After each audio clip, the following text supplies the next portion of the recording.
ఎన్నికల్లో ఎక్కడి నుంచి పోటీ చేస్తున్నారు? త్వరలో చెప్తాను. అంటే రాజమండ్రి గుంటూరు నాకు కూడా తెలియదు ఇంకా. సీఎం అనేది పిలుపు రాలేదా? సీఎం గారి దగ్గర నుంచి పిలిపి వస్తుంది, రాగానే చెప్తాను నేను. సార్ పొత్తులు ఉంటాయి, నేను చెప్తున్నాను కదా. ఆ ఎలక్షన్ రోజున వెళ్ళి నొక్కుతారు చూసారా, అతను అసలు సిసల ఓటర్.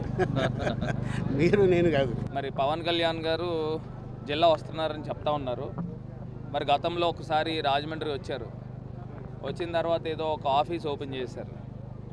మళ్ళీ ఇవాళ వచ్చి దానికి బూజులు దులిపి మళ్ళీ ఇవాళ అక్కడ మీటింగ్ జరుగుతుంది. అక్కడ తర్వాత మళ్ళీ ఎప్పుడు చేసింది నాకు సందర్భాలు తెలీదు.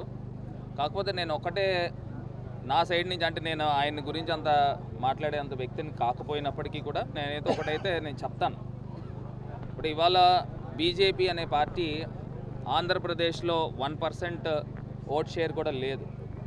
వాళ్ళు అధికార ప్రతినిధులు కానీ వారు కానీ మాట్లాడేది ఏంటంటే, మేము ముఖ్యమంత్రి రేస్లో మేము ఉన్నాము, మేము ఆ స్థాయికి మేము ఆస్పైర్ చేస్తున్నామని చెప్తా ఉన్నారు.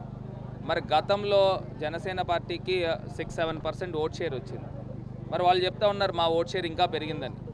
మరి ఒకటే పవన్ కళ్యాణ్ గారు, మిమ్మల్ని నమ్ముకున్న జనసేన కార్యకర్తలు కానీ, లేకపోతే మీ ఫ్యాన్ బేస్ కానీ, లేకపోతే మీకున్న అభిమానులు కానీ మిమ్మల్ని ముఖ్యమంత్రి స్థాయికి వెళ్ళాలని కోరుకుంటా ఉన్నారు. మీరేమో నేను ముఖ్యమంత్రి అభ్యర్థిని నేను కాదు, నేను చంద్రబాబు నాయుడు గారిని ముఖ్యమంత్రి అభ్యర్థి కింద పెడతా ఉన్నాను, లేకపోతే వాళ్ళ అబ్బాయిని, ఇంకా ఎక్కువ మాట్లాడితే వాళ్ళ అబ్బాయిని పెడతాము అని చెప్తా ఉన్నారు. ఎప్పుడైనా పొలిటికల్ దాంట్లో ఒక ఫైర్ ఉండాలి. ఎవరికైనా ప్రజలకు సేవ చేయాలని అంటే మనం అత్యున్నతమైన స్థానంలో ఉంటే మనం మ్యాక్సిమం చేయడానికి అవకాశం ఉంటుంది.